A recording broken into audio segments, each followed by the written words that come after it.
Go. Q&A! Q&A, we're back. Because we can't be bothered to do a proper demo and we want to just sit here and chat rubbish and answer some of your questions for the next hour. Oh, indeed. Indeed. So, we just had a quick panic of trying to get all of your questions because Shrenik has been very kind to compile them into one nice spreadsheet so I can answer them with ease. Mm-hmm. But, of course, we'll be keeping an eye on the live chat as well throughout this, just in case we have any sort of fresh ones to garnish on top as well. Garnish? Oh, good choice of word. That was a nice one, wasn't it? That was a nice one. Very nice. Hope you appreciate the lighting. It's quite funky. It is very funky. Yeah, compared it works. to what it was when we first sat here and it was just a bit bland. It was. Yeah. Well, we spent a whole test live stream just asking people what to do, Oh, essentially. yeah, we did, yeah. Yeah. So, have you tried to send it to me again? Or? I have tried to send it to you again. How's everyone doing? Where are you from? I'm seeing a lot of USA. Northern Indiana. That's pretty cool. Damn. Hang on. Ontario, Canada. Nice. West coast of Arizona. Scotland. A little bit more local. Nice I and can deal with exotic. that. Bit wetter, potentially. Yeah. Picaco said he's working in the shop while listening. Very nice. Greetings from the Isle of Bute, Western Scotland. There we go, Scotland again. Nice. Netherlands, Michigan, Belgium, California, Canada, Essex. Oh, there we go. Essex. Warren's in Essex. I didn't think about it. Belgium, Delaware, Ensford, the Alps. Oh, that's so cool. There you go. Kansas, Manchester, Farnborough, Israel. Awesome. Henley-on-Thames. That sounds fancy. Lockdown, Surrey. Wait, I'm from Surrey. What's going on? What have I missed? Oh, no. I've pinged it to him already, Shrenik. He's just not receiving it. It's not working for some reason. I will get it to him, don't you worry. Yeah. But yeah. That's awesome. This is just going to be chilled out for the next hour and a half. And then we might do something a little bit different at the end as well. Yeah, that'll be on the Matt Estlea 2 channel. You say might, we've got something very firm, set in stone planned. We know we're doing it. Yeah, and those of you who joined us for the daily live stream at the start of today at around 10 o'clock, you'll know what this is.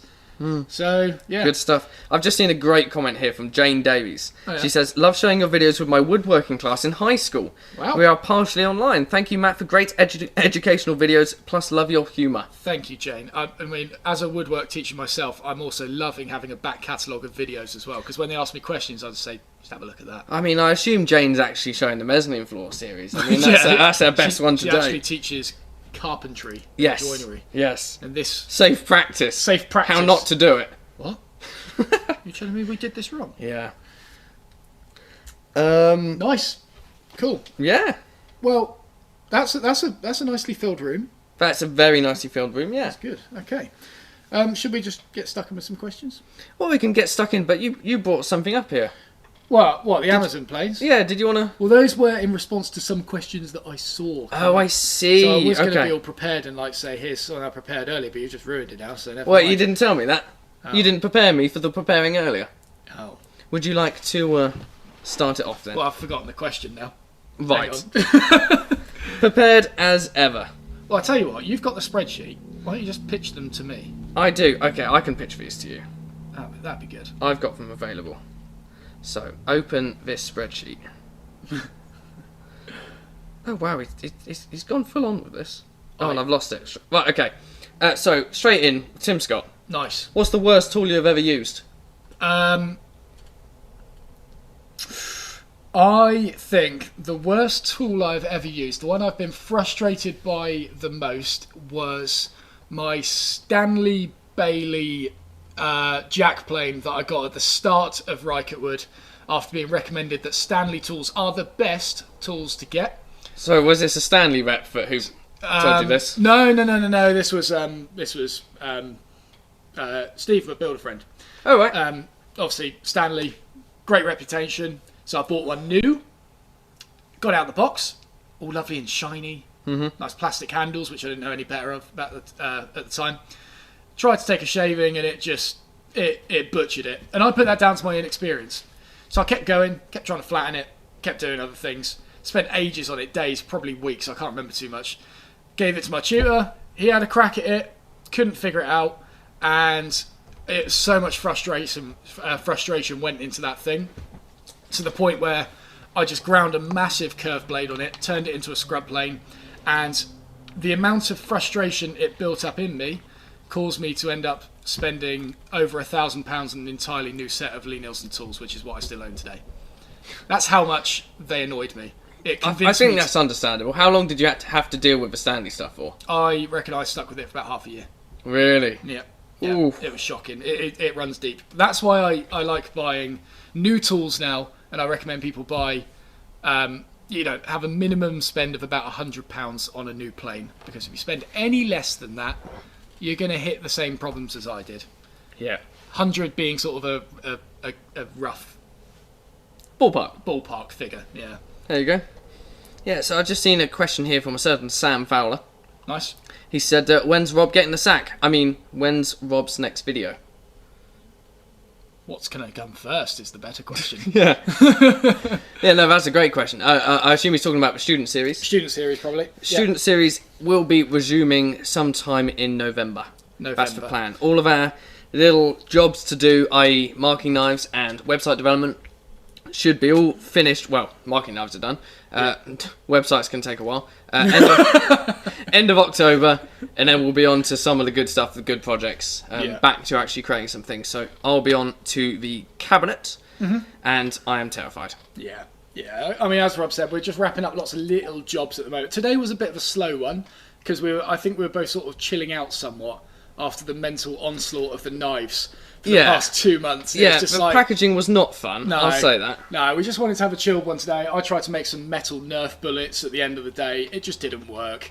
But it's fine. I had a nice chilled day. We've got a new floor down there now. We've got some posters up on the wall. It's very nice. And we're just doing little things like that before getting stuck in with some big projects, because they're going to start taking up a lot of mental bandwidth again. And we're not prepared yet.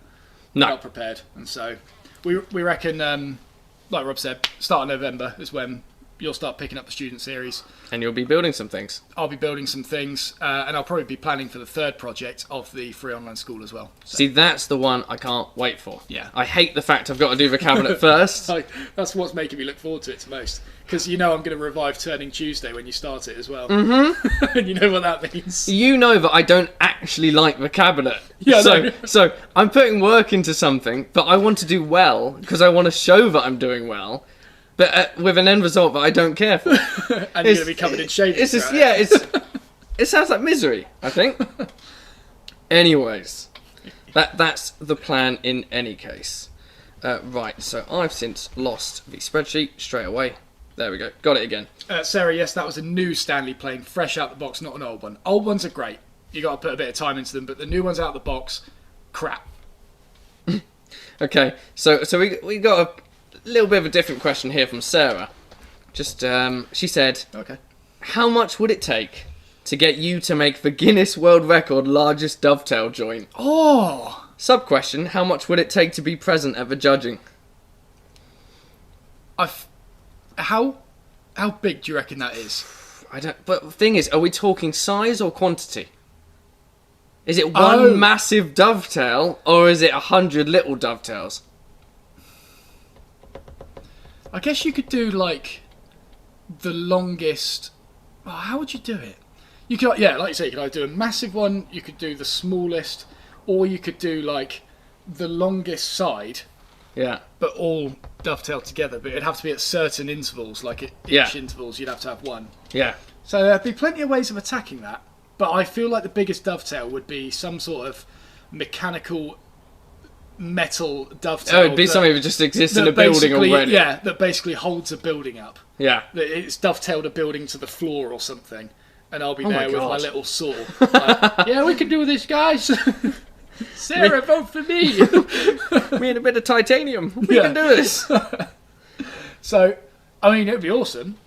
Yeah. If you can do the research and work out what the biggest dovetail is and what the criteria is, and let me know, I will have a go at it. But Sarah's saying size. Size. Yeah. I fear that will be building sized. Yeah. No, you make a good point. I hadn't even thought of that. Yeah.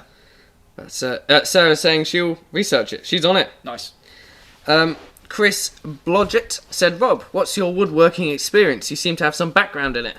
Well, my woodworking experience consists of one ResMat class in which I was with Matt for about a year. That was back in school. Yeah. Didn't learn a huge amount. In fact, most of the work that was done on my final project was done by the assistant teacher because I was ill for a week. And he took pity on me. Yeah. Yeah, very kind of him. I made some incredible dovetails. And then I lost marks because I did too much of paperwork. You wrote too much. That was an absurd amount of coursework you did. Yes, I know. But, okay, here's the question. Yeah. So they said, write a step-by-step guide on how to make this thing. Yeah. And I said, are we going from, like, somebody who knows how to do a little bit of woodworking or from scratch? And they said from scratch. So I was just being particular about each step, which I like to think that if anyone picks up those documents, they could replicate it spot on. Okay, so if I went and Although, don't mention the dovetail bit, because I don't think I ever included that. But if I went and got Bosch's instruction manual from downstairs, have you looked at them? Yeah. Would you read it word for word as someone who wanted to know how to use the tool? There's a difference, though. There's a difference between making something from scratch using something that already exists and you could work out how to do it. Okay. Well, it's like saying to a complete beginner, right, here's a chessboard on stilts, you go and make that, which essentially is what it was. Yeah, I guess so. I feel like there's... I think your explanations justify it, but when people see the sheer quantity of words on those A3 pages... Well, it was like... Well, it was because it was one of those stupid other things. It's like, health and safety. You've got to include all the health and safety bits. So I just copy and pasted the same thing over every single one. It stretched out a bit. So this was Rob's woodworking experience. It was miserable, and then I did the box. The student series. Which was a little bit easier. You got top marks for that one, actually. I did, actually. Yeah. Thank you very much for those top marks. Anyways, already distracted. We've got a question from Eva. Yep. Matt, could you please make a video series about how to cut compound angle joints, e.g. non-right angle mortise and tenon for chairs, etc.? That's a good one. That'd be pretty cool. I've done a... not compound, actually. No, I was about to say I've done an angled dovetail tutorial, which will show you a little bit about how to use sliding bevels to set those up. But compound is difficult. I think that's why they're asking for a tutorial. Yeah, no, I say difficult as in I haven't fully figured it out myself. Because it's not just a case of one angle that way and one angle that way. Yeah. There is all sorts of other things that go into it as well. So I would love to learn that. But I need to work my way up to it first. Because, yeah. No, that's fair. Warwick said, Rob has his book in his background, but how about one for Matt? The student series Pirate Woodworking. That'd be yours to a team. That'd be amazing. That'd be so cool. Like, just how to do things just about. Yeah. How to just get a pass. Make a peg leg. Or that, literally woodworking for pirates. Yeah. That's what I thought they were talking about. Oh, no, see, I was going... Well, that would make more sense. I was going more along the lines of, like...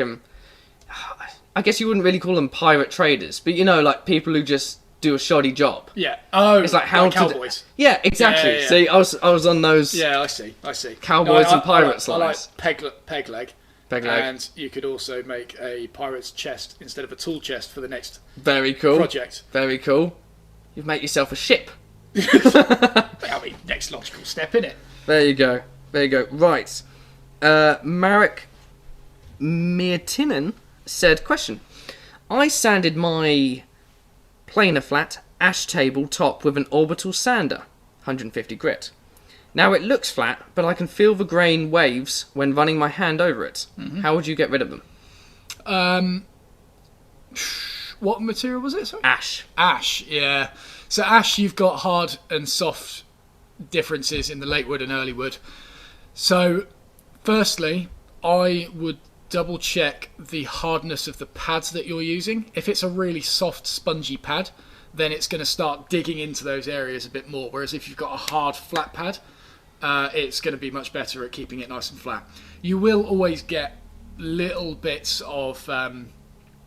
you should be able to feel the texture of the grain through the finish, really, like just a subtle amount. And actually, that's quite a nice thing for a lot of people. I don't know the extent that it's happened to you, but it shows that it's solid wood, because you don't get that with laminate. It's just a print onto a piece of MDF. But I would rock it personally. I would keep it and just double check that your sanding pad is hard, because if it's a soft one, it's gonna dig out that soft grain quite a lot. Makes sense. Right. This is from John. He said, Matt, are there advantages of wooden frame saws over metal ones? Wouldn't know that, unfortunately. Wouldn't know that. So is he talking about like the spine of the saw? A wooden frame saw. Well, or like a much bigger thing? I'm assuming by frame saw he's talking about... oh, hang on. No, sorry. I think you're talking about coping saws.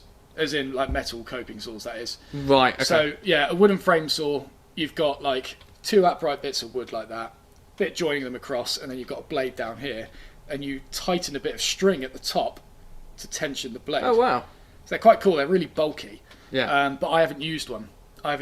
So I like coping saws. That's why I stick with them. But, yeah.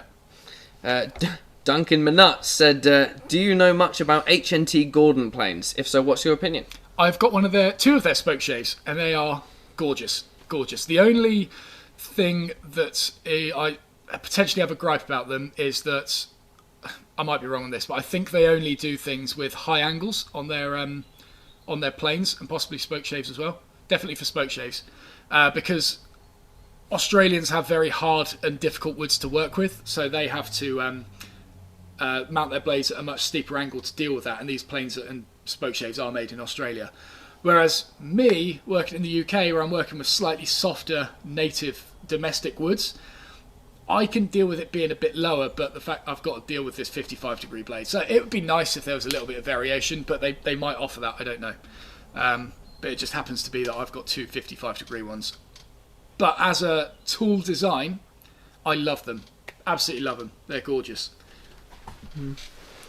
I'll be perfectly honest, I've lost it. Oh, right, yeah. From Breyers SDB, he said, explanation of the USB sign in the background. Why does this exist? God, I mean, where'd you start, really? Where'd you start? Yeah. I don't really know why you had the idea. No, where did the idea come from? I think it was just to annoy haters. To be honest, I just wanted to have something there that was just a bit, in your face, and it's just funny. And I wanted to use Fiverr for something. Yeah. So I got a graphic designer to design it for me. Big mistake. Taking him like 3 months to do it. Useless. It's terrible. I mean, it's a decent end result, but I think I could have learned how to use Photoshop and get the same thing, if not better, in 3 months. Yeah. Which is probably what he did, now that I think about it. Well, he did it in one night. Wait, oh yeah, he did, with that stupid avatar of you. Yeah. I said to him, right, if it's not here tomorrow, you can just refund me, that's fine. Yeah. He was like, nope, I'll get it done tonight. And he did it, and it was there the next morning. I was like, great. Why did you take this long? Really? Damien asked, do you know of any courses in or near North Hampshire/Surrey? And do you do or offer one-to-ones? Sorry, do we... any courses where? In North Hampshire or Surrey. North Hampshire or Surrey? Oh, blimey. I know of many schools, but I don't know where they are, unfortunately. Your head looks in so much pain right now. Yeah. Oh, I don't know. I don't know where Peter Sefton is. He might be nowhere near. You've got Building Crafts College in London, but that's probably not right. You've got Rycotewood up in Oxford, if you can commute up there. And you've got Chichester College down in Chichester. Andrew Crawford is somewhere near. I don't know where, though. He does box making courses. And that's all I can think of off the top of my head. Andrew Crawford is someone I wanted to learn with when I first started woodworking, though. He does brilliant courses, apparently. Nice. That really looked like it hurt to answer. That was difficult. Mm-hmm. I want to see where he is now. Got a crazy question here for you after this. Go for it. Pickard Plain said, one of my tutors states that modern glue is now so good you don't even need dovetails anymore. Surely this is nonsense, no? Well, no, it is pretty much true. I think I've seen there's plenty of tests on it, to be honest. I think Matthias Wandel has done lots of tests on like box joints versus dovetail joints, and I think the box joints end up better. because you haven't got, it's just long grain stuck to long grain, as opposed to, is that me or you? No, that's you. That is me, okay. There you go. Whereas dovetails, because they stick out a little bit, you've then got a bit of short grain here, and it tends to split on that short grain before it does on the rest of it. So they're a little bit not needed now, but they look nice, and cutting them is a skill, and so it's just something that it's just nice to include them. A dovetail drawer looks better than a box joint drawer, in my opinion. Yeah. Sorry, I've been reading the chat. No, that's fine. And you don't offer one-to-ones. No, I don't, unfortunately. I don't. No. In regards to the previous question. Yeah, no. Cool. So, Belizzle said, I get that a fret saw can fit in the dovetail saw's curve, and a coping saw blade can't. But is there a reason other than convenience that a fret saw is better than a couple passes with a coping saw? No, it's pretty much for that pure reason, I would say. Convenience. You have got a slightly thinner curve with a fret saw, meaning that it's less effort to cut because you're not removing as much dust. But I would say that's negligible, to be honest. The main difference for me, or the main thing I like about my fret saw, is that it just goes down, whoop, straight round, and then go. But they're expensive for that sort of benefit, and so a coping saw, you're absolutely right, is absolutely fine. Yeah. Rimus Works asked, Rob, are you trying to make something out of wood when you're not filming? No, I've got too many other things to do. I would like to make both a marking knife and... what was the other thing? Probably, well, think Paduke. Yeah, anything Paduke, I'll try and make it. But no. Time is short in this workshop. Especially with a live stream going all day. Okay, ignore me about Andrew Crawford's courses. He's up in Shropshire. Oh dear. But if you can get up there, do it. It's really good, apparently. Amaric Mavillas said, question, oil plus wax finishes. Mm-hmm. I guess that's oil and or wax finishes. How many layers for each? Well, oil plus wax, meaning that... Oh, oil plus... Oh, right, yeah, okay. Yeah, that's fine. Sorry, My general rule would be 2 coats of oil, 1 coat of wax. To be honest, that's it. Not dependent on the wood at all? Not really. No, I mean, I just do that and then see what it looks like. Usually you don't need much more than 2 coats of oil, and usually 1 thing of wax is absolutely fine, but if it doesn't look good, chuck another one on. So, yeah. David said, Matt, you were having some issues with your Bosch track saw and MFT table a while back. Have you resolved this issue? That was probably in relation to the saw overhanging the track, in which case, yes, I have. I've got some special bench dogs that link under the track as opposed to butt up against the side of it. But to be honest, I haven't done a lot of projects that involve panel projects recently. Panel components. I've just been doing solid wood stuff, so haven't needed it. Yeah. Do you know of any good timber sawmills around the Essex area? Asked Matt. I mean, you've got your map on your website. How do people get to that? To do that? Hang on a sec. If I just you go find that. Okay, and then right there you go. I will chuck this in the chat because it'll be of interest to other people as well. Let me just check that the map isn't broken or anything. There we go. Oh, that's annoying. There's literally none up in Essex. Really? No, there is the big old dead spot there, but there are some up there because I saw them at the European Woodworking Show about 3 or 4 years ago. So they do exist.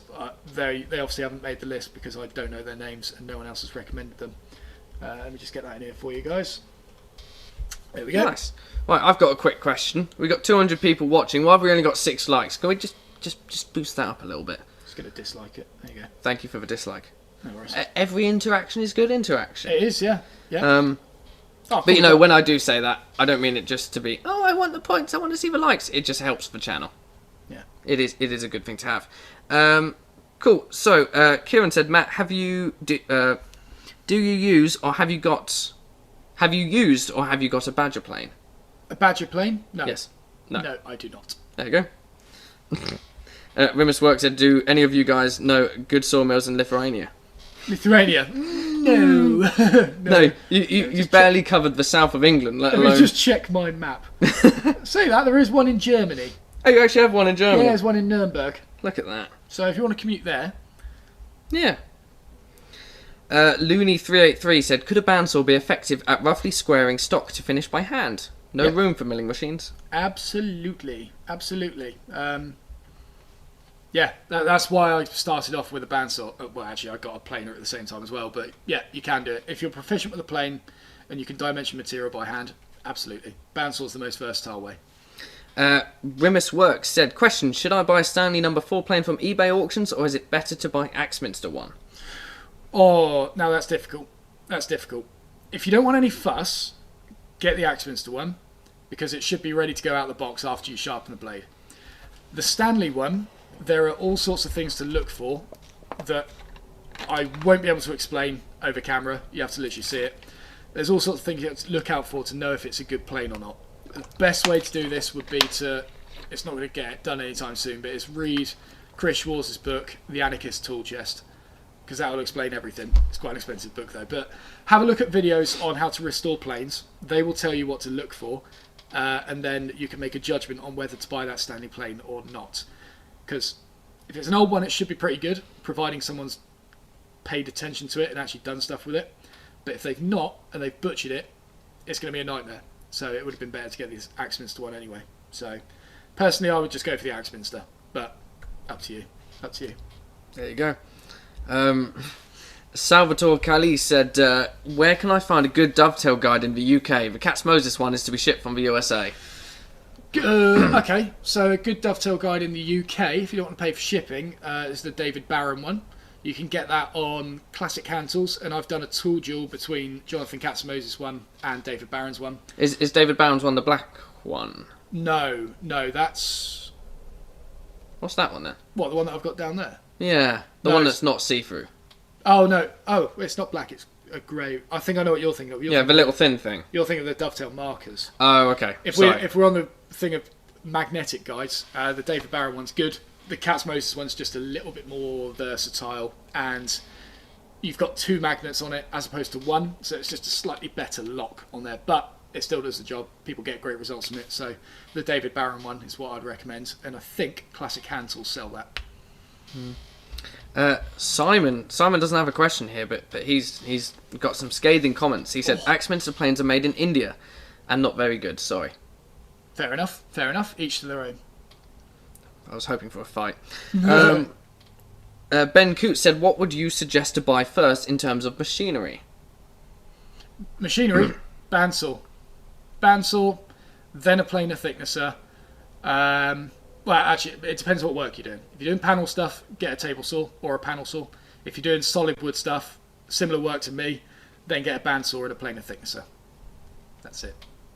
Anything beyond that, free for all. Pillar drill, sander, it's whatever you need. But bandsaw is what I would start with personally. Nice. Fritz asked, what do you think about Frank Klautz's dovetail technique? Can't remember it, but I definitely used to watch it when I started off, and I thought it was good. But I think I made it a little bit more simpler. I seem to remember it being a bit complicated. Possibly. I can't remember. But yeah, I remember it being quite good to start with. You eventually develop your own techniques with these things, and so my technique is just an amalgamation of all these different ideas, and I might have taken something from Klaus, I don't know by this point. It's just in here and it works now. Norman Booker's watching from hospital tonight. He doesn't have a question. I just thought I'd say hello, Norman. Hope you're all right. Hope everyone you know's all right as well. Yeah, hello, Norman. Get better soon. Yeah. Right. Sophia Anderson asked, do you remember what book you used for building the bass guitar? Yep. It's called How to Build Your Own Guitar, and It's the point. It's by an author called, it's either Melvin Hiscock or Mervyn Hiscock. I can't remember. Let me just have a quick look. Thank you, Ben. I apologise for the time that it took for that to come up. I'm moderating them manually. And iPads are not made for multitasking. I have just found it. Sophia, hang on a sec. Boff. There you go. Nice. Also, Is that an affiliate link? No. That is. What? The thing's at the top. It literally makes it so easy. Well, that's interesting though. You last purchased this item on 18th of October. It's the 16th. That would have been weird. 18th of October 2013. No way. Yeah. 7 years ago. Damn. That's when I made my first one. Could you imagine doing that, like back then, 7 years ago, saying to yourself, this is what you'd be doing now? Yeah. Making an affiliate link for Sophia to do the same. From your mezzanine floor, you built by hand. I'd be confused if someone told me that. Like, oh, it's an affiliate link, and who's Sophia? Yeah. Yeah, just what's the concept of an affiliate link? Pickard Plain asked, Matt, do you remember what your first video was? Yep. It was, if we're talking on this channel, the first video was the first part of my curved cabinet series project, where I didn't talk in it. It was just filming me making this thing, and it made no sense whatsoever because there was no narration, and it was awful. So you got to start somewhere. Yeah, but then somehow we got some comments from people. I don't know, it might have even been friends and family, and they said, Matt, you need to narrate over this. And so the second one I start narrating, and oh my god, it's painful. It is awful. It is shocking. You sound so bored. Don't watch it. It's just terrible. Yeah. Tim. Hi, Matteo. Hi, Matteo. How you doing? You alright? Thanks for hanging out on this fine Friday night with us. Sorry, I missed that mention of Matteo. Okay, I'm very sorry, Tim. I'm sorry. And Tim, look, you've mentioned that split screen happens on iPads. Can you tell me how to do it so that I don't have to Google it? Cool. Elisa Evans said, Matt, could you explain some trade-offs between Veritas low-angle smoothing plane versus their low-angle jack plane for small tables and boxes? Oh. This will be my first plane. Okay. Okay, sorry, small projects and tables? Yes. Small tables and boxes. And boxes, okay. Difficult. So, they do, I want to say 3 types of smoothing plane. And so it depends which one you're getting. They've got the small bevel up smoother, which is, okay, that's kind of like a block plane, smoothing plane sort of thing, but I wouldn't get that one. You've then got a smoothing plane, and then you've got the bevel up smoother. Now these two caused a lot of confusion for me at Axminster. What I will say is one of them has square sides on it. They're milled square to the sole. The bevel up smoother, however, does not. It's got a little bit on the side, but then it's just sort of got the black casting on the side and then a perfectly flat base on it. So if it was just the first plane, get the one with the milled side and the milled base. I want to say it's called the smoothing plane, but just double check. It should be silver on the side, silver on the bottom. If it's got black on the side and silver on the bottom, you won't be able to use that for shooting very easily, which if it's your first plane, you're going to want to be doing. However, saying that, I would just go for the jack plane. Just to make it easier. It is the jack of all trades. If you're shooting, it's got a bit of mass behind it so it can cut through the end grain. If you're doing... Oh, so he's... Who is it?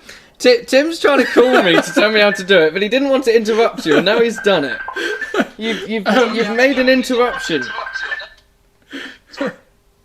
Sorry. Oh no, and now it's ringing everywhere.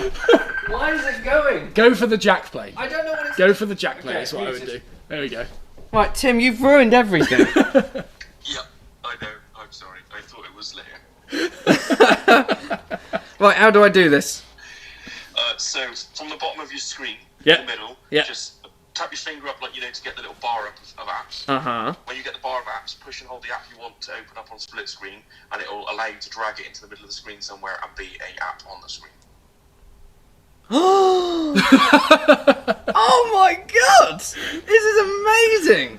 So, then you get 2 options then. It either floats on your screen that you can move it around all over the place, or if you drag it to the right, it becomes a split halfway down the middle screen. Drag it all the way to the right. Oh, this is amazing! Then to get rid of it, right, in the middle you'll see a little white tab. Just swipe that tab to the right and it'll get rid of it.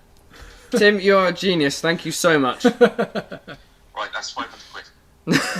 Crap. Your brake. We're going through a tunnel. Bye. Sorry about that interruption, guys. Not sure what happened there. Oh dear. That was good. This is brilliant.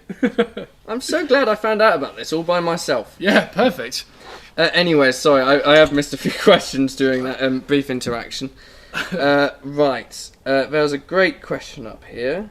Gary, it's never a professional live stream. It is never a professional one. No. Something always goes wrong. Yeah, no, I have given up on pure quality. Yeah.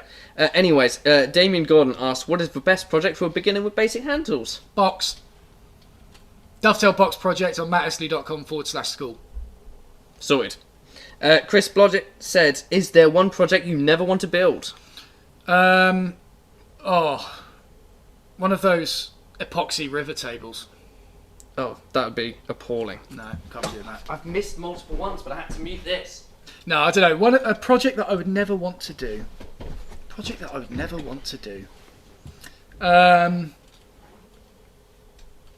I don't know. It's quite hard to say, isn't it? A little bit endless. Yeah. Right. Thanks for the advice. Fed up with reading advice from people that have access to all machines and don't accept that isn't always the case. Nice. Yeah, you got that? Glad to assist. There we Don't know go. why I'm looking there. That was Lonnie383, and then we got one from Wads Woodworks. Nice. Cheers. No worries. There you go. Thank you very much for the £10, Wads Woodworks. Oh, bloody hell. That's Thank very you. generous. Very nice. JC, you are correct. I do get very excited when I learn something new, and I thought it was the biggest drawback of the iPad that I couldn't do split screen. Just turns out I just didn't know how to do it. Right. Picker Plane says, if block planes are meant for end grain, why does everyone use jack planes on shooting boards? So when they say block planes are used for end grain, think about like after joints have been assembled, like a dovetail, and you've just got little bits of end grain to trim, as opposed to entire lengths of it. Yeah, that's. I never thought of it that way. That's actually quite confusing for beginners. Yeah, when they say block planes are good for end grain, it's just for trimming little sections of it. It's not for shooting long lengths of it. Yeah, that's an interesting one though. That's a very interesting one though. When I refilm my tool videos, I'm going to make a point to say that. That's good. Nice. Adam Shelton said, I want Rob's shirt.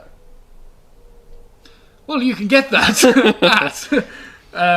what is it? mattesley.com/shop, I think. I think so. Yeah. Oh, go on. Did it work?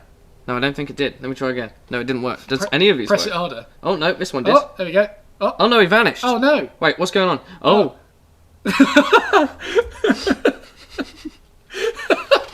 I forgot there's a delay on this. Why did we film these? What? I had it ready. That was great. So, it didn't say where to buy them. It did, at the bottom of the screen. Oh, did it? I'll do another one. Okay, go on then. Here we go. Look. Oh, I did. Yeah, see? Oh, nice. Told you. Sweet. That's a different one there. mattesley.com/shop, yeah.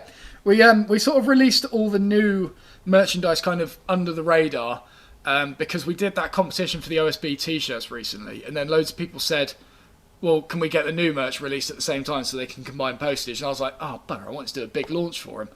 But now it's just, they're there, you can get them, and we've got all sorts of awesome designs, and they have been designed by another viewer called Tom Aliff, amazing illustrator, and I couldn't be happier with what he's come up with, and so certainly going to be working more with him in the future. It was mattesley.com/shop, right? Shop, yeah. Cool. There we go. Because for Simon, it was apparently off the bottom of his TV. Ah, good. Didn't think of that. Cool. Someone loves the porg. Get the porg. Porg. No, Warren just wants to rob me, is what's just happened there. So the news behind the porg is we're doing a Patreon-only competition. It's called the Patreon Porg. And for each video we do, you've got to spot the porg in the background. And if you spot it, you get a rob me. And we're just going to sort of have it creeping around somewhere. In videos, not live streams, Warren. Not I know live what you're streams, like. no, in a video somewhere. And yeah, it's called the Patreon Porg. Yes. We might do one for generic viewers as well, but we just got so... Well, we might have little mini-me's. Oh, that was it, yeah. So I think that would be... That was it! Yeah. The Rob Me. Oh, is that what your dream was about the other night? Yeah, the Rob Me. A Rob Me, Matt Estlea. So you've got to find a little Matt Estlea to get a Rob Me. It's the Rob Me competition. This is so confusing now. And then there'll be a Rob Me Rob. Yeah, I mean, of course. Why wouldn't it be? Brilliant. Oh, but yeah, that exists, and it looks brilliant on It's camera. so bloody cute. I love it. Impeccable. Impeccable. Rimus, I can't tell you how many Rob Me tokens people have, because there are currently 29 jars on the shelf, and it would take me too long to look through them. But rest assured, I am still doing the Rob Me tokens, and I'm keeping them up to date. What? I just love it on the screen. It's so bloody cute. You know what we need? We need a really directional spotlight. Oh, him, yeah. just like he's in a... And we get a little bit of a fog machine around him. That'd be brilliant. Oh. Okay, right, back to a few questions. We got a little bit distracted there, sorry.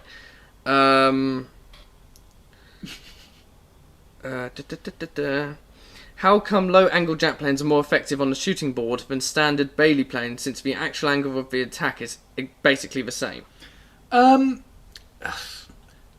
Yeah, to be honest,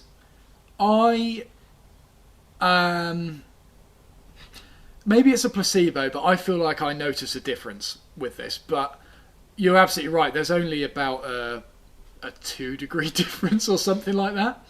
I don't know. Maybe it's a placebo. It's just the fact that it is lower makes it technically better for shooting. And you've got the added benefits of it being bevel up. Therefore, you can change the angle to make it better for tear out and stuff. I think the reason that I mention it's better for shooting is because I'm sort of chucking that in as a sort of package of benefits of like having a bevel up plane has. It's technically better for this. It can deal with tear out better. It's cheaper because you haven't got to buy a frog. It's just sort of thrown in as an extra thing when, you know, it doesn't make a huge difference, but it is a difference technically. So, yeah. Tom F said, I've noticed Rob Cosman has the same intro, taking your woodworking to the next level. Who copies who? What? Does he? Apparently. Oh no, that's not good. Oh dear. Well, I hope I didn't copy him. Because Rob's been doing it for a long time. He has. Oh no! Oh dear. Oh dear. Well, I mean, there's multiple levels. Yeah, exactly. The question is, who's taking it to the highest level? Rob. Do you recommend a low-angle jack plane or a regular number 5 jack plane? People like their planes. Sorry, a low-angle jack or a... Yeah, low-angle jack or a 5. Low-angle jack, if it's your first one, definitely, 100%. But I do quite like a normal jack plane because it's easier to adjust. What? In some ways. I've probably asked this before, but what's with the numbers? It's just what the Stanley made when they started manufacturing. So it's not like a gauge of angle of attack or anything like that? Angle of attack's the same. It's just, it doesn't even equate to like the inches or anything. It's just, they made one and they said, cool, let's name that one 4. Let's name that one 5. And then they made one in between. They said, cool, we'll make that 4.5. And then they made that one 5.5, 6, 7. I don't know if they made an 8, but Lee Nielsen have obviously made an 8. But there's no correlation. It's roughly size. But then Right. you've got like a number 60, which you'd think, bloody hell, That's massive. it's a shoulder plane. Oh. Yeah. So it goes down in size. Yeah, it goes up, and then down. That's useless. That's so annoying. So many questions. Reed Todd said, do you recommend a low-angle jack... Oh, no, I've read that. Sean Evely said, question, do you have any large furniture projects in the pipeline, like chairs, tables, or cabinets? Yeah, we've got one. I did a sketch of it on my Instagram story a while ago. Did Did you? you not see that? No. Oh. No, I didn't see it. Yeah, I sketched it, the one that... Really? Yeah. Oh, no, I didn't see it. Yeah. When did you do Basically, that? what it is it's brown, Yeah. blue, Yeah. brown. Oh. That was it. Really exciting table, then. Yeah. Yeah. I don't know why we're bothering. Hello, Sean, as well. Speaking of Sean, what show was he on? Yeah, congrats on that as well. Yeah, really fancy. I don't have a TV licence, so I couldn't watch it, unfortunately. But I sort of pretty much watched it on Instagram stories, the amount of people that were tagging him in it. So, yeah, I mean, congratulations on that. What was the show called? It was called Get the Chop? Got The Chop. The Chop, yeah. Got the Chop, no. Yeah, that's probably what they were implying with it. That's what they wanted me to do. Yeah, no. That's awesome. Bloody awesome. And I think the clips that I saw of him on it, he came across well. Yeah. I'd say. You know, there's some people who on TV, you think that the editors are just trying to do them a disservice and make them seem like really. But I think he came across well. Nice. I think so, yeah. Nice. So Back in the Workshop asked, did Rob Harvey announce how many Nerfs were on the floor? He said he'd announce it at lunchtime.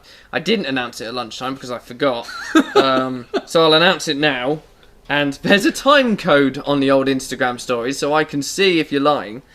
The total Nerf darts on the floor yesterday that I had to pick up manually was 296. I didn't know it went that high. 296. I thought it was 196. And I'm pretty confident we got to 300 because I did find a few more afterwards, but just wasn't sure if I'd shot them down recently either. Well, technically, I did find a few of them on the bench as well, and they weren't on the floor. But those ones on the bench, I did throw down. Oh, okay. So those ones I knew were mine.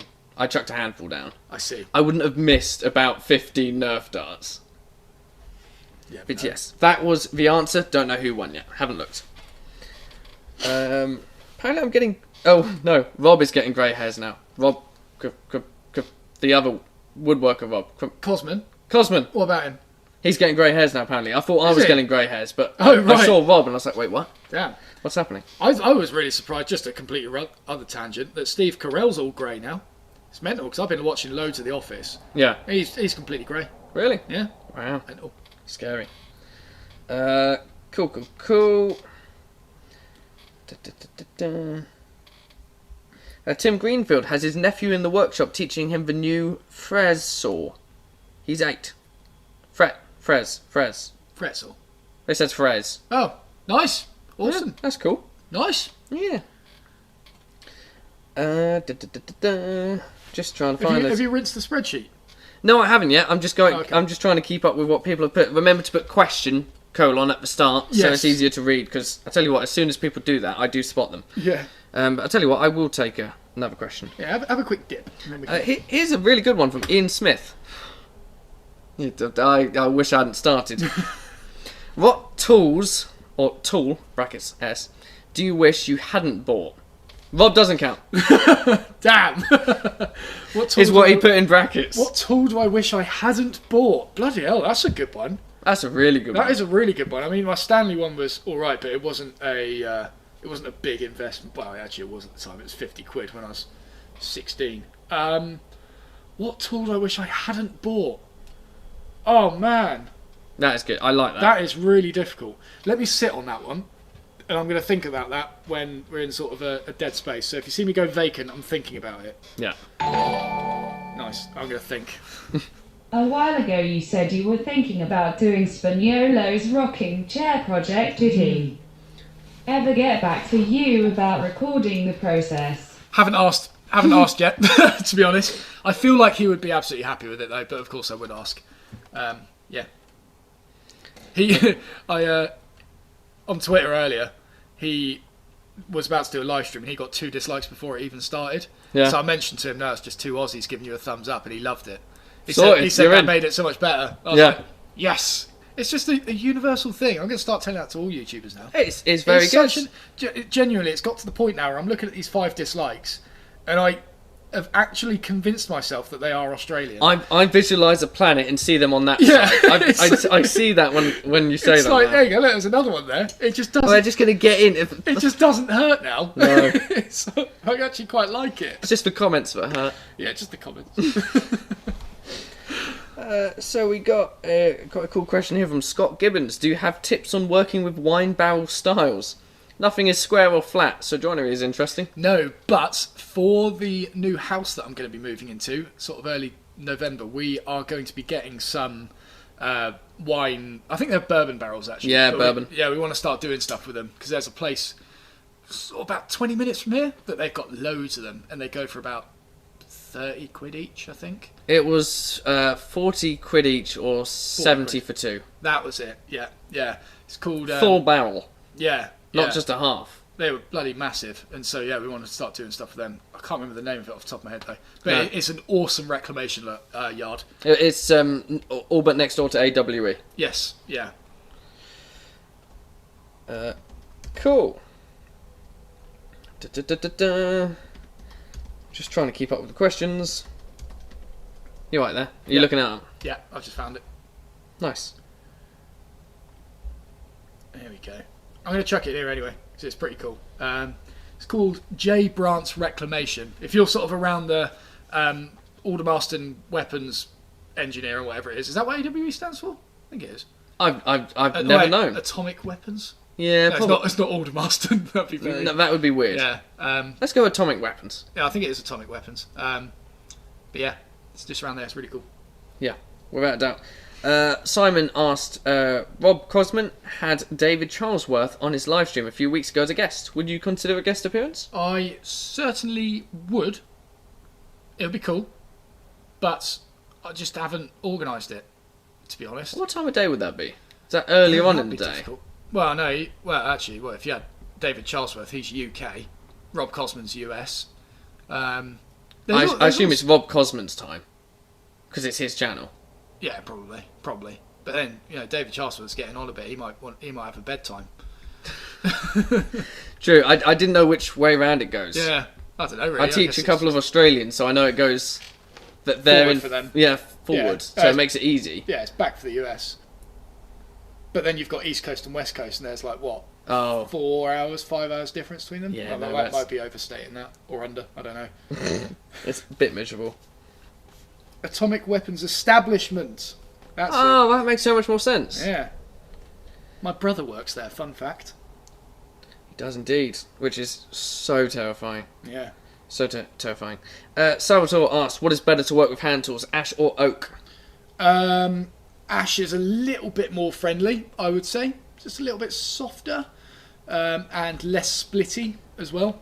But oak is just... Oak's oak. It's nice. It's lovely. Mm-hmm. Sorry, I didn't give you much of a chance to drink there, did I? No, it's alright. Ellie asked, would you recommend the medium Axminster craft bandsaw for a beginner? The medium one, yeah, I think that's quite good. Because the motor power on it is the same as the smallest trade one. Or at least it was when I used to work there. And I think that's the medium one. But yeah, those hobby ones are good bandsaws. Sorry, craft ones are good bandsaws. Mm. Have you ever used Conic spiral fret blades? What do you think of them? This was epoxy. Nah, spiral blades. Conic spiral fret blades. Conic. I don't know if Conic's a brand or a type, but if it's Right. spiral blades, nah, not really. It's better for scroll saw work as opposed to just what I do for cutting out joints and stuff. Oh, Mike Donaldson. We might have received the Amazon items you sent last week. What was it? We've had a few. Yeah. But I don't know. Got the beer. Was it? Yeah. Was it beer? No, that was left over. We've had like 4 deliveries today.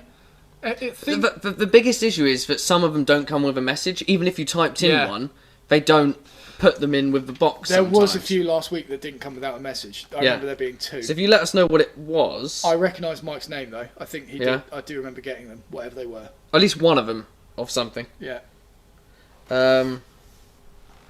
Right. Cyril said, getting closer from Halloween, Matt, are you planning to do something like a special live? Maybe another pumpkin carving on the lathe? I would love to do that. We were talking about this the other day. Yeah. How I got the air gun in it and blew it up on the bench. And you could feel it expanding when you did it. Oh. You could see it expanding. It was terrifying. We filmed it in slow-mo. Yeah, I mean... Yeah. We should, really. We should. Yeah. You got the costume now. I thought you could leave that a surprise, but... But I still don't know what it is. What, the costume? What do you mean? I've seen it. Well, yeah, but... Oh, you were saying you were meant to... It was left for a surprise for you. But they don't know. That's what I meant, yes. Right, okay. Right, Kieran said, why don't you use that chair on the shelf for the porg to sit in and be the king of the workshop? I assume it's the chair on the shelf downstairs behind Bertha. That is a good idea. That's the local... Yeah. That will happen in one of the videos. Keep an eye out on that chair. That's a great place. Cool. Wolf Cosman's in Canada, not USA. Is he? I never knew that. He is friendly. That explains it. Tom said, I'm looking to buy a bandsaw so I can start resawing wood for small projects. Do you have any size recommendations? I'm in a small garage workshop. Okay, so floor space doesn't really differ too much depending on the machine. I would simply work out what it is that you want to resaw, sort of like what kind of height is it? Is it going to be 2 inch, 3 inch, or whatever? And buy a machine. So find a machine that will cope with that. Let's say it's got a 3 inch capacity, and buy the one up from it. You don't want to be maxing it out all the time, basically. So, yeah, that's it, basically. I would encourage you to go into shops and try them out. If you're in the UK, go into Oxpens. They let you turn on machines. They used to let you try them out. I don't know what it'd be like nowadays, but they can certainly turn machines on for you and let you have a go at them. So, yeah. Reed asked, what's the best wood for making long-lasting furniture besides cedar? Oak. If in doubt. Yeah, I mean, if it's going exterior, cedar, oak. I think redwoods and stuff are quite good for exterior use. But to be honest, interior stuff, if you just stick with hardwoods and you joint it well, you build it with expansion and contraction and seasonal movement in mind, it will last a very long time. Cool. Brent said, how do you get to the LN 1-inch chisel at 30 degrees bevel in the LN honing guide without it jamming up? Lee Nelson, that's what LN. Sorry, a 1-inch chisel. 1-inch chisel at 30 degrees bevel in the Lee Nelson honing guide without it jamming up. I haven't got a 1-inch chisel, so I couldn't answer that. I've only got a 3/4 inch, but I don't see why that would jam up. So I don't know, unfortunately. I would contact Lee Nelson directly about that. Yeah, Blaine said, when are you doing the Japanese dovetail again? Never. To be fair, it went really well. It was quite good. And I really, really enjoyed just splitting it in front of everyone at the end as well. It really hurt. It was so funny. Becky hated you for that. I know. She doesn't watch live streams, and she got invested in you making this joint. For like 2.5 hours. She didn't understand why she was watching it. She doesn't use joints. She doesn't use hand tools at all. And then you go and break it. We had to test the strength, and someone had to do it. It was crap. Yeah. Oh, I hate you. Pickett Blaine said, is there any encouragement you can offer a budding student? If industry just uses machines and dominoes, screws and glue, should we still drive for hand skills? Yep, because if you find yourself in a sticky situation, you will need to use hand tools to get yourself out of it, basically. Yes, it doesn't come around often, but you will be a lot more, I would say, a lot more employable as a result. So it's good to know both. And also, when it comes to learning machine practices and power tool practices, if you know the hand tool basics of that process, it will make the machine stuff so much easier because you'll have the basic principles behind it. You know, basic things like face sides and face edges, they are like paramount with hand tools. And machines, you can sometimes get away with it, but if you do start using face side and face edges on machines, then you're going to have a much more accurate work as a result. So it's mainly the principles, I suppose, as opposed to actually doing it in practice. If I ever make a book, by the way, I'm going to say it now, I've been thinking about this a lot, because I do want to at some point, I'm actually going to call it Woodworking Principles, because it is all about that sort of stuff, as opposed to just, here's how to cut a dovetail joint. Yeah. It's like, You've heard it here first. That'd be cool. Aymeric asks, adequate power rating for a bandsaw? There you go. What's yours?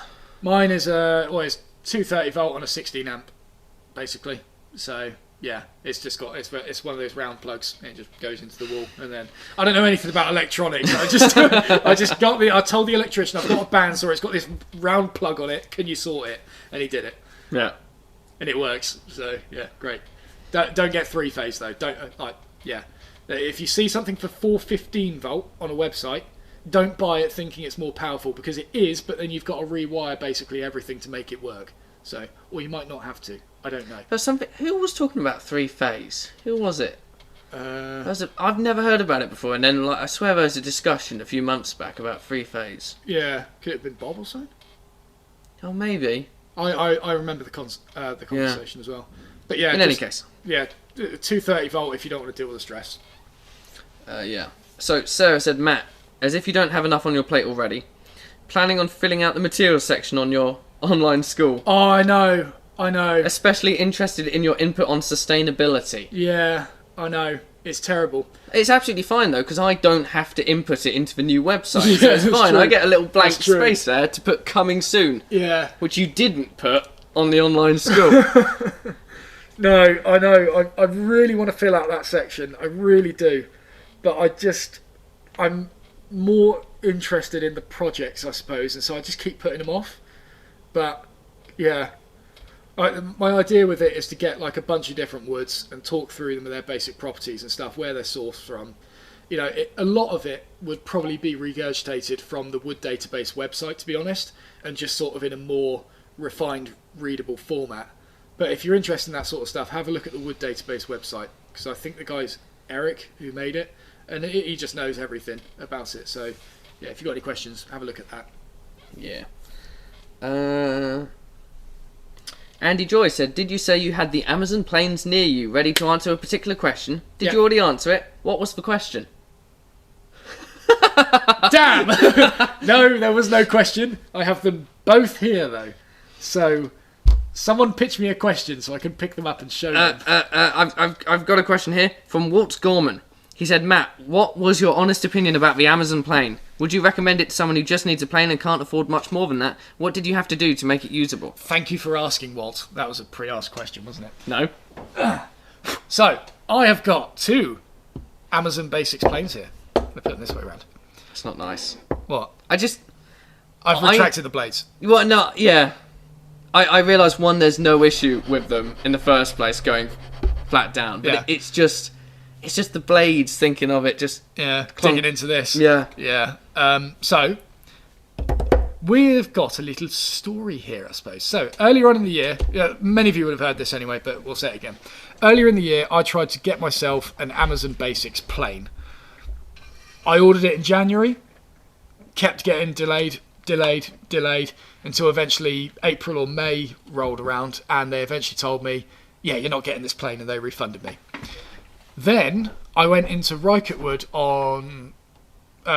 in September or something like that.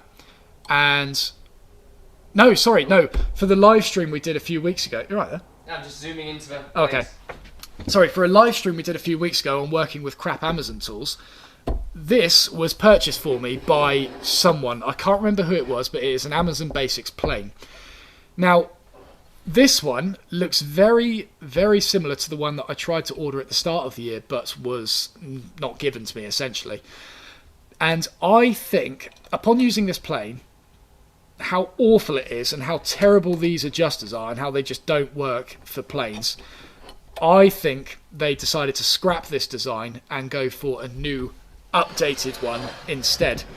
So this one was bought for me by someone called Andrea, and she sent it to Rycotewood. It came in a cardboard box. It came with a few other, a pretty good instruction manual.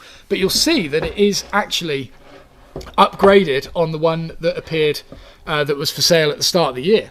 It's got proper adjusters on it. I say proper, they're a bit grindy. Everything on it is proper. Sorry, I realise that's really loud on the microphone probably. I'll try and be silent.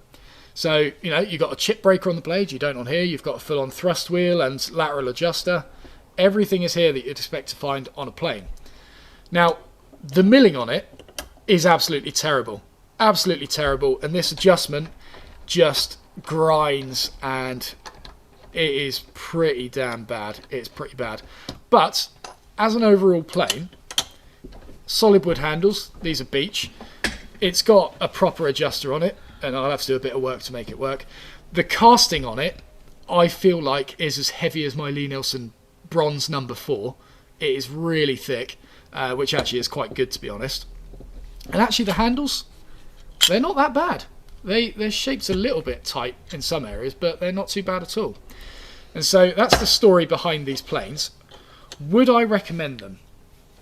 Probably not, I would say. The sides of this one being, like, we won't talk about that one, that's crap, don't buy that. This one, the sides are really out of square. As I said, this bit, the milling on that, have you seen this one before? I haven't actually, no.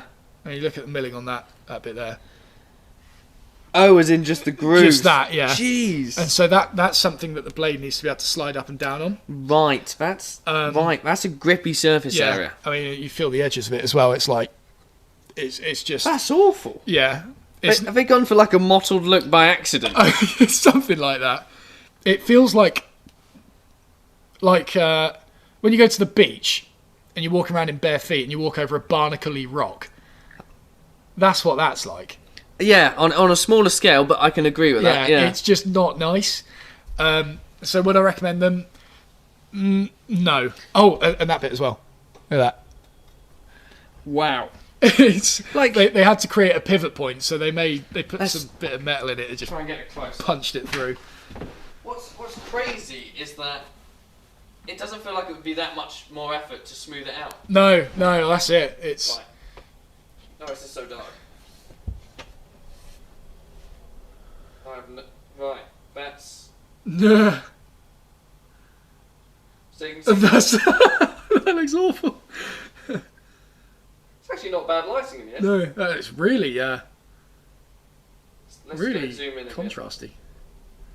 Ooh. Yes, I mean that's the pivot point there, and And there's the groove. yeah, that is just metal poking out. Do you know what, when I got it out the box, Yeah. I was like, damn, this is actually quite good. You know, beach handles, it's Yeah. weighty, and I started having a few of the adjustments. So I was like, yeah, okay, I feel this. Yeah, it's a bit clunky. And I took this out, and I was like, oh dear. this is where the cuts have been made. So Literally. yeah. So I wouldn't recommend this. Just get yourself a Wood River, an Axminster Rider, a Quansheng, something above that £100 mark will get you a good plane that's ready to go out the box. If it's not ready out the box and you've got a few problems with it, you've spent enough money to justify sending it back to the manufacturer to say this isn't right. If you buy anything less than £100, let's say £50 on this plane, and you find something wrong with it and you send it back to Stanley, let's say, they will send you another one and it will be exactly the same. Guarantee you. Whereas one above £100, there will be some in there that are good. You would have just got the anomaly. So, yeah, don't recommend these. But I am going to do a video on trying to tune this up to match the performance of my Lee Nielsen on a really difficult timber. Should be fun. That would be cool. Yeah. Cool. I'd like to see that. So we got a question from Tom Kemp here. He said, what do you use your air compressor for? And if you did buy one again, which one would you buy?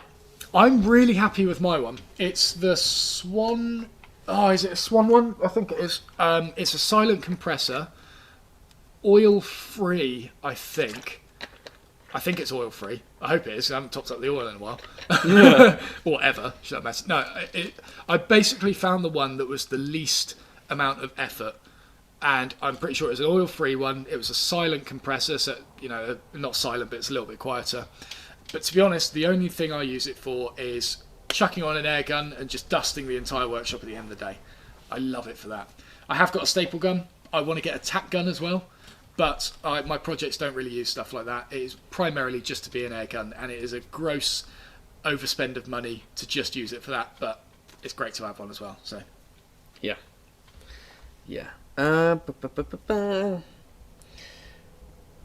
From Pickard Plain, he says, I can't ever imagine buying one, but is there an actual reason in terms of usability that some planes can be in excess of £1,000?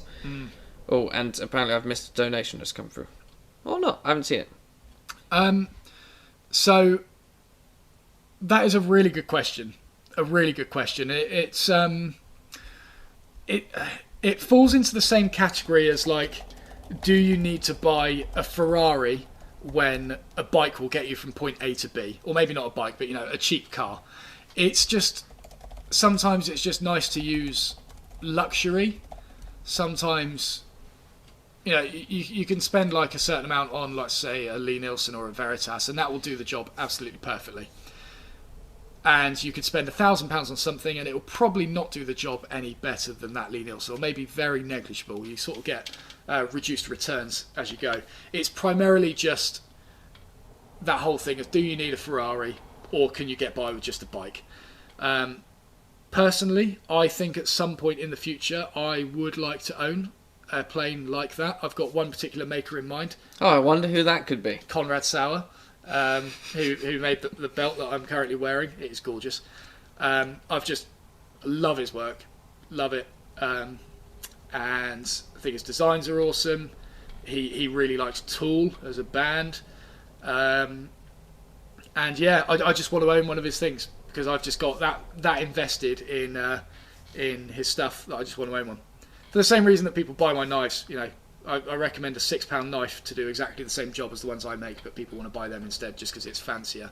It's all that kind of thing. So yeah, and I think there's something about using and owning something of value and of worth, like as a mental state. Yeah. It's not like it does any better potentially, no, but it's still just this mental thing that you've got something that's of quality, therefore you're going to make something of quality. Yeah, there is a bit of that. Yeah, like it's when you work with expensive woods, you tend to be a lot more sort of careful with it as opposed to just bashing it together with. I mean, you know, the cedar picnic bench that I made, when I started noticing it was dented and it was cheap wood, I just started bashing it together. If that was made of ebony, I would have been a lot more careful with it. Yeah. It's that kind of thing. I'm just going to plug Conrad Sauer's Instagram because it is just really nice, and you'll see what I mean as to why I want one. There it is. Have a look. In the meantime, I've got a quick donation here from Epoxy This. Thank you very much. In relation to the plane. Is it worth it if you...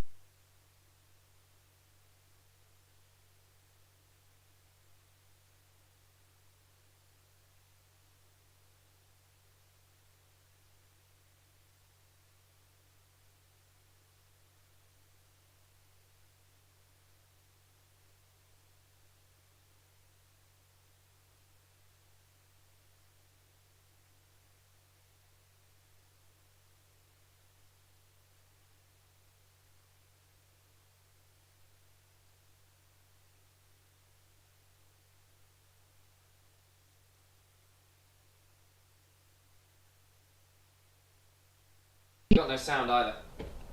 I don't think. Oh no, have they? Oh, there you go. I think we're back. I think that's it. It's fine. Yeah? It's cool. Done. That's cool. So, yeah, that's all good. It's all good. It's back. Cool. As I was saying, I can't remember now, but... Level, flat, base of this. Yeah, so this thing, even if you can sharpen it well, it won't do the job. Same with the other Amazon plane. If you're talking in relation to the premium over £1,000 plane, or whatever it was,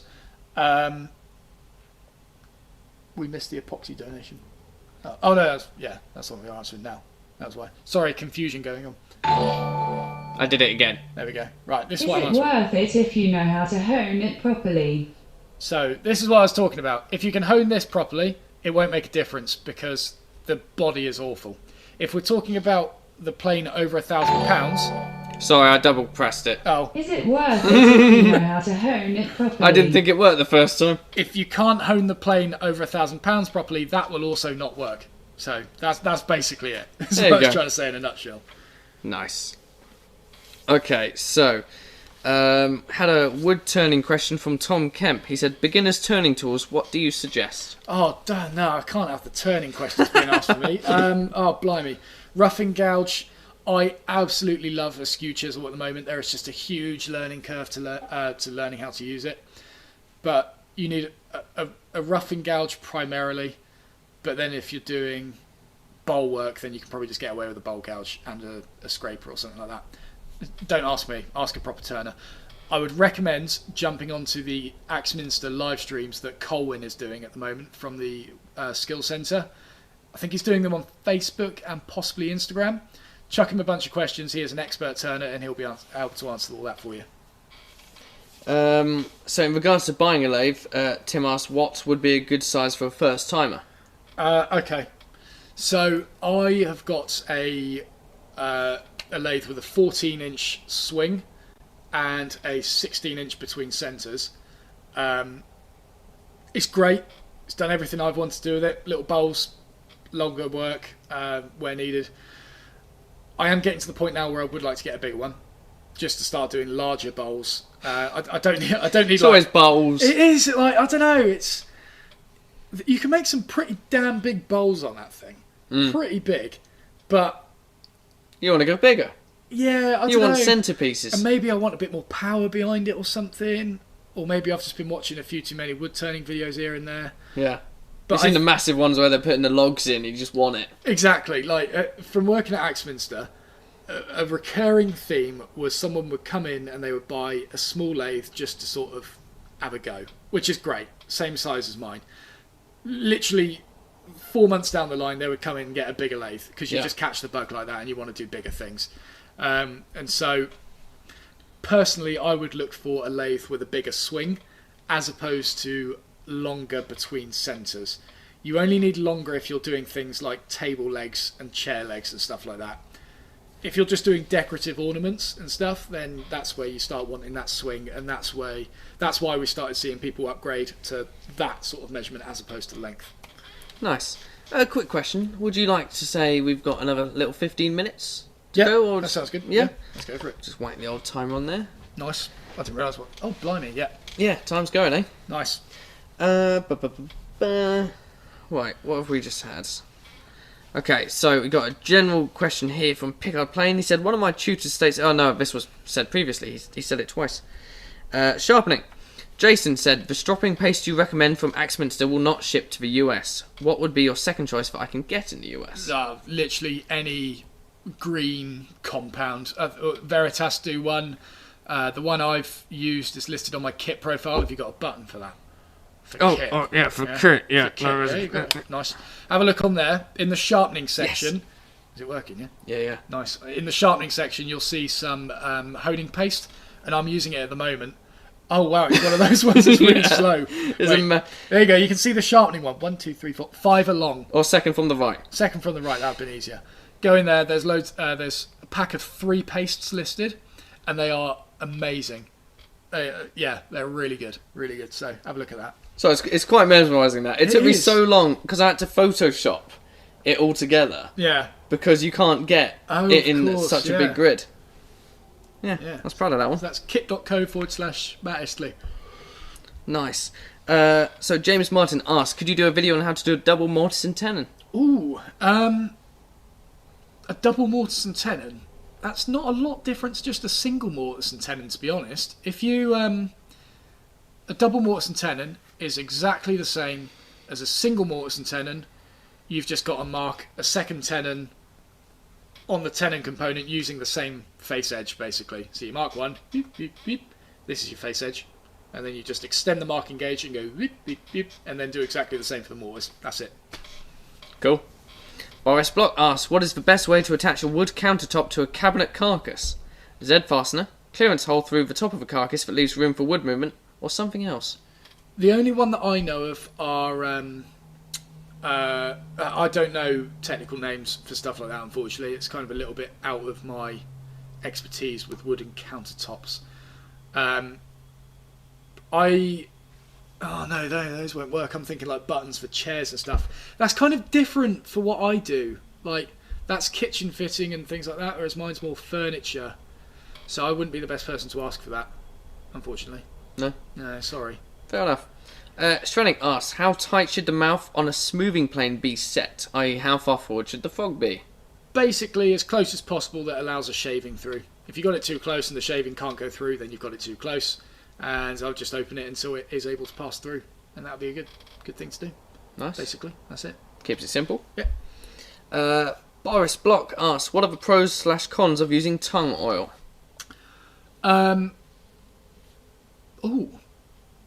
I mean, for me, oil's oil. I don't really notice a lot of difference with like boiled linseed and tongue oil and stuff. I have just read on the packaging and saw on a few forums once that tongue oil's best for walnut. And so I used it. I tend to use it quite a lot for walnut. This was originally finished in tongue oil, actually, but then we topped it up with Osmo afterwards. As for disadvantages, I don't know. Oily rags can self-combust. Technically, that would be a negative. But I don't really know much about the differences, to be honest. I just use Osmo for most things nowadays, so yeah. Tongue oil's food safe as well. That's a good one. Oh. So is Osmo. See, that's the one I used for my Zebrano. Was it? Yeah. Oh, okay. That's interesting. I can't remember that. I thought we did, yeah. I mean, I remember having quite a lot of it left back then, so you probably did. Yeah. Yeah. Apart from the fact that Zebrano's disgusting. Yeah. Pets at home timber. It really is. Smells like cat litter. I just don't understand. I mean, now I've washed it 1,000 times, I can't smell it anymore. But there's probably no finish on it anymore either. No, probably not. In line with that, Ian asks, at one point you started a series on finishes. What happened to that? It'd be great to see some more. What was that? Sorry? At one point you started a series on finishes. Oh. What happened to that? Oh, yeah, I kind of did. It was an experimental series where I did maybe 5 videos on it. It wasn't necessarily about tutorials. It was just messing around and seeing what would work. And I kind of rinsed out of ideas of like, I had a set of idea of things I wanted to try, and there was 5 ideas. And then once I got through them, I just moved on. So the big one for me was finishing wood with crayons. I was so happy with that result. I ended up keeping the samples, and so yeah, I don't know. Maybe when I get more ideas and I've got enough to do a small series, I'll do it. But for now, it's just I've done it, moved on. Yeah, fair enough. And in combination of that, Aid said, do the rags really self-combust, or is it urban legend? I don't know. I just haven't wanted to test it, to be honest. It's not worth a risk, is it? No, I did see a report on that's why the building in Paris, Notre Dame, burnt down. Oh, what? Based on oily rag? Apparently, like there was some sort of thing about that. It could have possibly been that because they were doing restoration work in the top, and I think they were doing finishing or something, and so it could have been that. But I'm not sure how you could boil down the entire burning building to this one rag, but it could have been that. Bit hard to define. Just haven't wanted to test it, to be honest. Warren says he's seen it happen. There you go. There you go. Here's an interesting one. Vincero said, "Hi guys, would it be possible today to start a handmade furniture business and make it profitable enough to make it a main income?" Yes. Yep. There's plenty of people doing that. Sorry. As for main income, it depends on how lavish of a lifestyle you want to lead, to be honest. I mean, you might not end up making a lot of money to start with, but solid. If you can eat beans on toast every night of the week, then happy days. Like, that's your full-time living. I don't know. It's a hard question to answer. I think if you're going to have more of a chance of achieving something like that, and the reason why I think I can answer it is because it applies to most work nowadays. Yeah. You can be self-employed in a niche industry so long as you have a social media presence to go along with it. Yeah. That's not the be-all and end-all, but it certainly helps to get your name out there quicker. Yeah. I don't know if you wanted to use your girlfriend as an example. Well, yeah, I mean, yeah, that's a good point. I mean, my girlfriend Rosie started a jewellery business in lockdown, and she's just a natural at social media. She speaks the language of Instagram, is the best way of me explaining it. And she, since starting that in probably March or something, she's overtaken me in followers, which is over 20,000. On Instagram. On Instagram, that is. Yeah, not on YouTube. I mean, she just speaks the right language for it. It's a perfect thing for Instagram. And yeah, you just need to build up a brand. You can be the most skilled person at anything, but if you've got no marketing or no sales knowledge, then it's not going to work, unfortunately. Yeah. Did you want to name her brand so that people can look it up? Yeah, I find it quite fascinating. It's Lazy Disco. Have a look.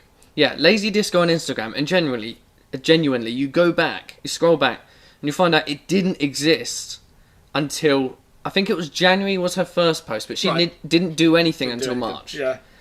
And then it kicked off, and I think, because I've had a good browse for it, because I'm like, how the hell has she done this? Yeah. She doesn't use hashtags. No, I know. How does she use Instagram without hashtags? It's just all word of mouth, I think. People just tag these cool earrings on their stories, and they're like, "Oh, Lazy Disco, what's that?" That's it. it. And then it's just And you look at her page, and it's a curated page. The colours all match. The font all matches. The way she types in the descriptions, she doesn't use capital letters. It's awful. It's so bad. Yeah. But it's a style. It's this cutesy style, which works for the brand. It's impeccable. Yeah. So, back to furniture making. If you want a cutesy brand, no. But it's the same thing. It's social media. Yeah. You got to be on it to be advantageous. Yeah, that's it. Learn about sales, learn about marketing, and learn about social media. Does she do any promotion? No promotion. No paid promotion whatsoever. No paid promotion. Yeah. And because Vincere followed that up and said, perfect, because during the pandemic I found that woodworking is quite a passion for me, so knowing it's possible to make a business would be great. Yeah. Just it is literally she's made a business in lockdown that is funding her. She's quit her job. Yeah. That is her primary source of income. Yeah. In the space of 4 or 5 months. Yeah. Bonkers. In a space of economic breakdown, she has risen above the ashes. Yeah, she is the phoenix. Yeah, it's like, what? Oh god. I know. Yeah. Damn it. Why didn't I start making earrings? There's no money in music books. No one's playing the piano. No one's buying pianos anymore. Oh.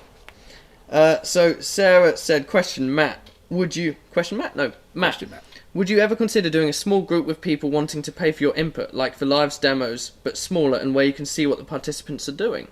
What, in the form of a live stream, but seeing what they're working on? Or? Yeah, I like more like...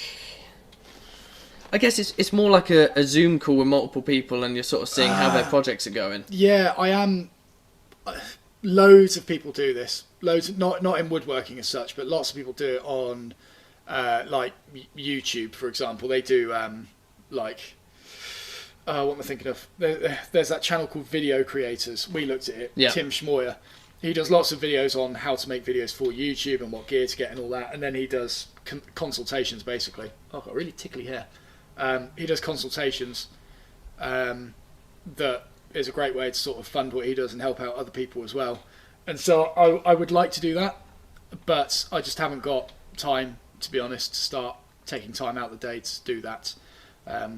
Yeah. When it becomes a full-time gig, hopefully in the next year, then things like that will become more available. Yeah.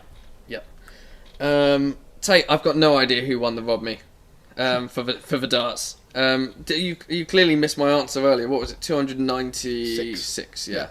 296 darts. Tim asked, Eva asked, what finish can I use on exterior wood that would seal off cracks, pores, etc. to make it 100% waterproof? If it's nature friendly too, that would be awesome. I was going to say epoxy, but never mind. There is no exterior finish that is 100% durable, unfortunately, other than epoxy, but even that's not technically durable. I recommend Osmo for a lot of things, but Osmo is not actually that good for exterior stuff on horizontal surfaces. When you've got water sat on it, it doesn't do very well. It's better for vertical applications. I don't know, to be honest, I'm not great with exterior finishes knowledge, to be honest. With the Cedar table out there, we slapped 2 layers on it and it's already disappeared, and I'm not going to top it up because it's Cedar. So probably a thick polyurethane. I know Macromoni uses Armour Seal, which is really popular. In fact, I think a lot of people in the States use Armour Seal, so maybe have a look at that. Yeah. Epoxy's daughter is in the chat. Mad Madster. Nice. Hello. Mad Madster. Hello. That's a cool name. Mad Madster. Yeah, so... FF said, question, where do you get your wood? I'm looking to make a hollow body guitar and I need a fairly sizable chunk that I'd cut the shape of it out of. Where do I get my wood? All sorts of places. Have a look at my website. If you type in where to buy wood in the UK, Matt Estlea on Google, it'll be the first result that comes up. I like that. It's like somebody's just asking you through Google, where do we buy wood in the UK, Matt Estlea? Yeah, do that and it'll come up. First result, it's a blog post and there's a big map on there. Nice. John Smith says, Matt, do you feel a formal education in furniture design / woodworking is worthwhile? E.g. university versus just YouTube and others. Yeah. If you've got the funds, particularly if you're 16 and you get the course paid for you anyway, if you're just doing a City and Guilds course, 100% worth it. Because you're in that dedicated environment, you're with other people who are, for the most part, have got the same goal as you. You've got all the equipment available. It's just a great environment to learn. Because it's structured. YouTube is a little bit all over the place and you learn one thing but you don't know where to go next, which is why I made the free online school, to try and give you structured learning. And it's the same thing with other courses, like not to dig or anything, but if you go to like Mark Spagnolo's course and you learn how to make this particular project, it's like great, but then where do you go from that? Like that's the sort of thing that university and structured learning will give you. Not to mention the space to experiment and stuff without the risk of clients breathing down your neck or anything, learning on the job, that is. So yeah.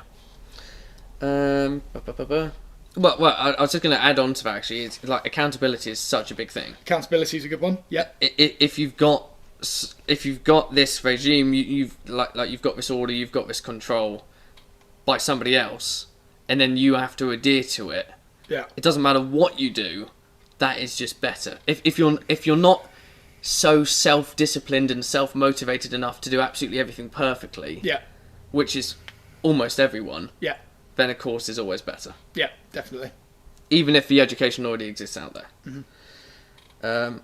Ian Smith. Oh, no, that already answered that. I'm out of my spreadsheet. Oh, that's good timing. It was good timing. 20 seconds. Woodwork Learner said, Matt, if you do this full-time, will you have to get a different postal address? Oh, we keep talking about like different workshops and stuff at the moment, Yeah. and what the criteria is. And we've got a not a big list, but we've got some pretty firm criteria that might be difficult to meet. Will we need a different place?